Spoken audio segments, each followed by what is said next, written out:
22 तारीख को उड़ैयाडीह बाजार में नृशंस हत्या हुई। निर्मम तरीके से पीट-पीट कर काशी प्रसाद मिश्र जी को मार दिया गया, उनकी हत्या कर दी गई। 22 नवंबर को उड़ैयाडीह बाजार में काशी प्रसाद मिश्र जी की निर्मम हत्या की गई, उनको पीट-पीट कर मार दिया गया। ये पूरा समाज जो यहाँ पे इकट्ठा हुआ है, ये गाँव लहरिया के माध्यम से प्रशासन से सवाल पूछना चाहता है, आखिर जो अन्य आरोपी हैं, उनकी गिरफ्तारी में इतनी देर क्यों की जा रही है? बहुत सारी वाकया हम लोग उड़ैयाडीह बाजार में भी रुके हुए थे। वहाँ पर भी कुछ लोगों ने कहा कि घटना कुछ इस प्रकार थी कि शिवा सिंह और रमाशंकर सिंह, जो कि बाप-बेटे हैं आपस में, शिवा के पिता हैं रमाशंकर सिंह और काशी प्रसाद मिश्र शिवा सिंह में लड़ाई-झगड़ा हुई थी, जिसमें शिवा सिंह काशी प्रसाद मिश्र जी को बुरी तरीके से मार-पीट रहा था। और ये सूचना पाकर रमाशंकर सिंह वहाँ पर आए और तब तक काशी प्रसाद मिश्र जी को लोग प्रतापगढ़ ले जा चुके थे। और फिर वो अपने पुत्र शिवा सिंह को मारते-पीटते हुए घर की तरफ ले आए। उनके साथ में 2-3 लोग और थे। ये पूरी घटना बताया गया। उन्होंने कहा कि मारने-पीटने में रमाशंकर सिंह जी का हाथ नहीं था। वो जब उन्हें पता चला तो अपने बेटे को समझा के घर ले गए। ये घटना हमें उड़ैयाडीह बाजार पे पता चली। बाकी कोई भी जसप्रीत वहाँ पे बताने को नहीं तैयार हुआ आखिर हुआ क्या था? उसकी भी रिपोर्ट पीछे हम आपको दिखा चुके हैं। इस समय हम यहाँ पर काशी प्रसाद मिश्र जी के यहाँ पर आए हैं, उनका सुध हो रहा है यहाँ पर। सुध के कार्यक्रम में पूरे जिले भर से लोग आए हुए हैं, समाजसेवी आए हुए हैं, राजनीतिक आए हुए हैं, रिटायर्ड पुलिस ऑफिसर्स आए हुए हैं, अधिवक्ता आए हुए हैं, बहुत सारे लोग यहाँ पर आए हुए हैं। उनकी क्या राय है इस बारे में, हम उससे बात करेंगे। सबसे पहले मैं बात करूँगा प्रवीण मिश्र जी से। वो इस पूरे घटना के चश्मदीद हैं। उन्होंने अभी पूर्व में ये चीज़ बताया भी था। प्रवीण जी, अभी जो हम लोगों को पता चला यहाँ पर जब हम बाज़ार में रिपोर्टिंग के लिए थे कि रमाशंकर मिश्र घटना में नहीं थे। आपका इस बारे में क्या कहना है? रमाशंकर जी थे, उनका लड़का भी था।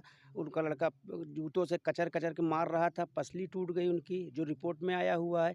जो बता रहे हैं, वो खौफ के मारे बता रहे हैं। बाकी रमाशंकर और शिवा दोनों लोग थे और लोग भी थे वहाँ पे, 2 अज्ञात थे जिनको पहचान नहीं पाया हूँ। बाकी ये लोग थे।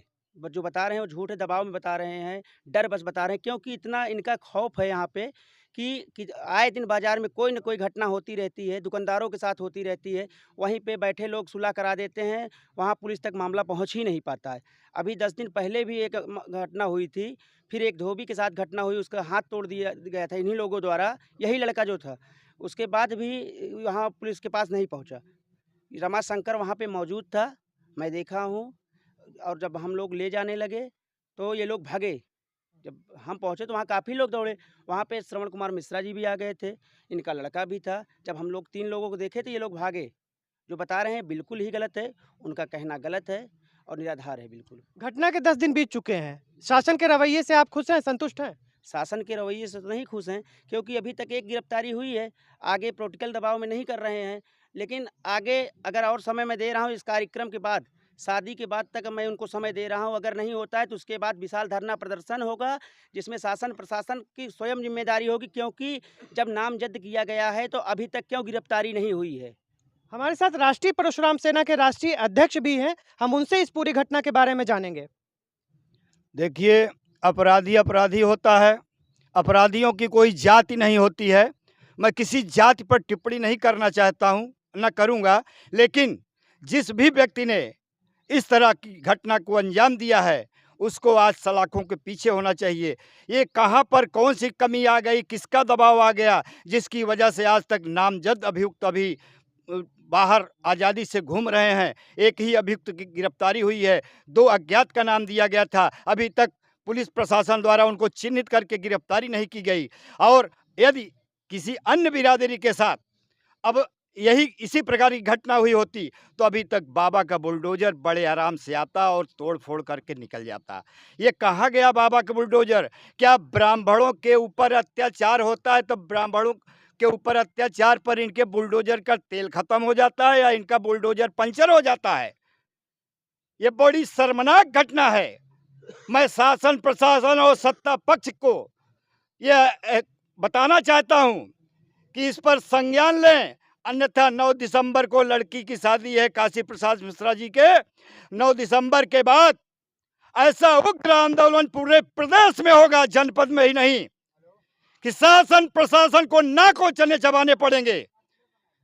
मैं राष्ट्रीय परशुराम सेना ब्राह्मण समाज का अगुवाई करने के नाते यह कह रहा हूं कि हर जनपद से आवाज उठ रही है कि प्रतापगढ़ जनपद के पट्टी विधानसभा में जिस तरह से नृशंस हत्या भरी बाजार में दिन दहाड़े की गई है काशी प्रसाद मिश्रा की, उससे लोगों का हृदय फट चुका है। अब बर्दाश्त की सीमा समाप्त हो चुकी है। शासन प्रशासन को आगाह करना चाहता हूं कि 9 दिसंबर के पहले पहले अज्ञात और नामजद आरोपियों को सलाखों के पीछे डाले और 11/1 की कार्रवाई करते हुए 14/1 की कार्रवाई करते हुए गैंगस्टर एक्ट लगा करके इनको सलाखों के पीछे डालें। यही मेरा उद्देश्य है और यही मेरी मांग है। मैं पूरे समाज की तरफ से, ब्राह्मण समाज की तरफ से मांग करता हूं, बार बार मांग करता हूं, नहीं तो उग्र आंदोलन होगा, जिसकी सारी जिम्मेदारी शासन प्रशासन की होगी। आप देख रहे हैं राष्ट्रीय परशुराम सेना के जो राष्ट्रीय अध्यक्ष है, उन्होंने पूरी चेतावनी दी है शासन प्रशासन को कि बिटिया के ब्याह होने के बाद अगर प्रशासन तब तक गिरफ्तारी नहीं करता है तो पूरे प्रदेश में उग्र आंदोलन होगा। ऐसे ही ब्रह्मदेव समाज के हमारे पास में यहाँ पे रिटायर्ड वरिष्ठ पुलिस अधिकारी भी मौजूद हैं, ये भी कुछ इस पूरे घटनाक्रम पर कहना चाह रहे हैं, हम इनसे भी जानने का प्रयास करेंगे। ये जो काशीनाथ मिश्र जी की घटना हुई है, इसमें नामजद अभियुक्तों की गिरफ्तारी नहीं हुई। बड़ी हैरत की बात है कि 10 दिन हो गए, गिरफ्तारी नहीं की गई। और मैं ये चाहूँगा कि जल्दी से इनकी गिरफ्तारी की जाए और आरोप पत्र लगाने के बाद गैंगस्टर एक्ट का मुकदमा पंजीकृत हो। 14/1 के अंतर्गत इनकी कार्रवाई की जाए, इनकी संपत्ति को चिन्हित किया जाए और उसको अटैच किया जाए, जैसा कि और अपराधियों के साथ हो रहा है, इनके साथ भी ऐसा होना चाहिए। अगर नहीं होता है तो ये एक आंदोलन का रूप लेगा और इसको करने के लिए बाध्य किया जाएगा। घटना को लेकर के लोगों में आक्रोश है, जनप्रतिनिधियों में आक्रोश है, कोई दल नहीं देख रहा है, कोई भेद नहीं देख रहा है। ऐसे में प्रतापगढ़ जनपद के नेता आशुतोष त्रिपाठी जी भी हैं, जो कि यहाँ पर पीड़ित परिवार की आर्थिक मदद भी किए हैं और अन्य प्रकार की भी मदद करने का भरोसा दे रहे हैं। उनसे भी हम पूछेंगे कि इस पूरी घटना पर उनका क्या है नजरिया। देखिए, मिश्रा जी की जो हत्या हुई, तो जो मैंने जानकारी प्राप्त की उसमें ये निकल के आया है कि जो लोग इस अपराध में सम्मिलित थे, वो अपराधी प्रवृत्ति के लोग हैं, उनकी मानसिकता ही अपराधी है। और एक गिरफ्तारी हुई है, दूसरी गिरफ्तारी अभी तक नहीं हुई है। तो मैं प्रशासन से ये चाहूँगा कि उनकी भी गिरफ्तारी तुरंत हो और इनको गैंगस्टर एक्ट के तहत निरुद्ध किया जाए और इसके साथ-साथ परिवार को जो भी आर्थिक सहायता संभव हो उस प्रशासन द्वारा उपलब्ध कराई जाए और पट्टे का जो भरोसा दिया गया है ज़मीन का, वो तत्काल प्रभाव से इनको देने की कोशिश करे प्रशासन।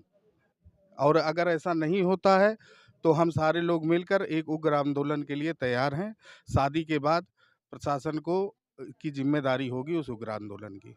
बिल्कुल, प्रशासन के लचर रवैये से यहाँ पर लोगों में रोष देखने को मिल रहा है। ऐसे ही एक युवा नेता भी हमारे साथ में है, ब्राह्मण समाज के लिए काम करते हैं, शिवांग पांडे जी। शिवांग पांडे जी, पूरी घटना पर आपका क्या कहना है?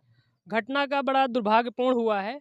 जैसा कि देखते हैं कई जगह घटनाएं होती हैं, सरकार शासन द्वारा आश्वासन दिया जाता है और 50 लाख का और सरकारी नौकरी का। तो मैं ये जानना चाहता हूँ कि सरकार और शासन के द्वारा क्या इन परिवारों को 50 लाख का जो है मुआवजा और उनके घर परिवार को चलाने के लिए, जीविका चलाने के लिए उनके परिवार किसी भी व्यक्ति को सरकारी नौकरी की घोषणा की गई है?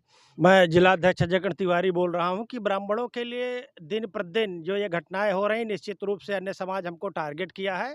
अब ये समाज को संदेश देना चाहते हैं कि काशी प्रसाद अकेले नहीं, उनके साथ पूरा समाज है, पूरा जिला है। यदि न्याय नहीं मिलेगा तो हम कदम से कदम मिलाकर जो है विरोधियों का इतना, जो दुर्दांत अपराधी है, इनका इतना विरोध करेंगे कि ये बात यहाँ से लेकर प्रतापगढ़ से लेकर जब तक शासन तक नहीं चली जाएगी तब तक हम लोग शांत बैठने वाले नहीं हैं। और हम ये चाहते हैं कि जैसे बुलडोजर बाबा के नाम से फेमस हैं, तो ब्राह्मणों के खिलाफ जब कार्रवाई होती है, कोई अदर या अन्य जाति कोई करता है, तो बुलडोजर चलता क्यों नहीं प्रतापगढ़ में? हम ये जानना चाहते हैं कि क्या कोई जाति विशेष के खिलाफ ही बुलडोजर चलेगा क्या? ये इतने गरीब ब्राह्मण के खिलाफ जो ऐसी कार्रवाई हुई है, निश्चित रूप से पूरा समाज सहमा हुआ है, पूरा परिवार सहमा हुआ है। ये बहुत ही कठोर और बहुत ही निंदनीय घटना है। हम इसका पुरजोर विरोध करते हैं और यहाँ से लेकर ये बात यहाँ नहीं बनती है तो हम लोग विधानसभा का घेराव भी करेंगे। इसके पूर्व जैसा हम लोग अपना कांड में किए हैं और पीड़ित परिवार को न्याय दिलाने का भी कार्य किया गया है हम लोगों के द्वारा। हम ऐसे संगठन से वास्ता रखते हैं, ऐसे हमारे मुखिया हैं जो इसको जो है उप मुख्यमंत्री, मुख्यमंत्री तक इस बात को पहुँचाएंगे निश्चित रूप से।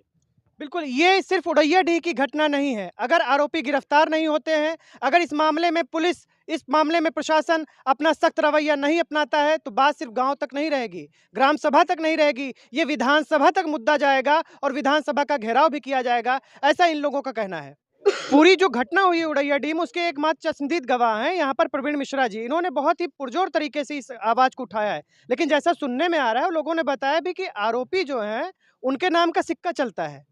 कोई उनके खिलाफ आवाज़ नहीं उठा सकता। ऐसे में क्या प्रवीण को डर नहीं लगता है? प्रवीण, डरता तो नहीं है आप? नहीं, बिल्कुल नहीं डरते। हमारे साथ काफ़ी संगठन हैं और आज संगठन हमारे साथ खड़े हुए हैं। डरने की कोई बात नहीं, लेकिन वो दबंग हैं। डर तो थोड़ा लगता है कि ये अकेले चलते हैं। बाकी समाज हमारे साथ है, उनसे डरने की कोई बात नहीं। अभी तक लगातार मैं मुद्दा उठाते चला आया हूँ। जहाँ-जहाँ कोई मुद्दा हुआ है, हर जगह पे हमने विरोध किया है। ये आपके और मौसा लगते थे? हाँ, ये हमारे मौसा हैं। और मैं तो ऐसे और ब्राह्मणों के लिए, कहीं मिर्ज़ापुर हुआ, रायबरेली हुआ, हत्याकांड हुआ था, हम लोगों ने विधानसभा घेरा था। हमारे कुछ साथी खड़े भी हुए हैं, एक जो घायल हुए थे विधानसभा घेराव में। तो हम डरने वाले इस नहीं हैं। लड़ाई को आप कहाँ देख रहे हैं? न्याय दिला पाएँगे, आपको लगता है? पूरा कोशिश कर रहे हैं कि हर पहलू पे हम लोग जा रहे हैं। जहाँ तक हम लड़ाई लड़ेंगे न्याय के लिए लड़ाई लड़ते ही रहेंगे। हमारे साथ पूरा समाज है, काफ़ी संगठन हमारे साथ लगे हुए हैं और सभी यहाँ पे अपनी मौजूदगी मौजूद हैं। इसलिए हमको कोई डरने की बात नहीं है। नहीं, बिल्कुल आप देख रहे हैं, मैं भी यहाँ देख पा रहा हूँ, ये लड़ाई जो है, ये पूरी तरीके से एक समाज यहाँ पर न्याय दिलाने के लिए आया है, काशी प्रसाद मिश्र जी को न्याय दिलाने के लिए आया है और उम्मीद भी हम करते हैं कि शासन प्रशासन से इस आवाज़ को सुनेगा और कार्यवाही करेगा। मृतक काशी प्रसाद मिश्र की आत्मा को शांति मिले, ऐसी गाँव लहरिया न्यूज़ टीम की प्रार्थना है।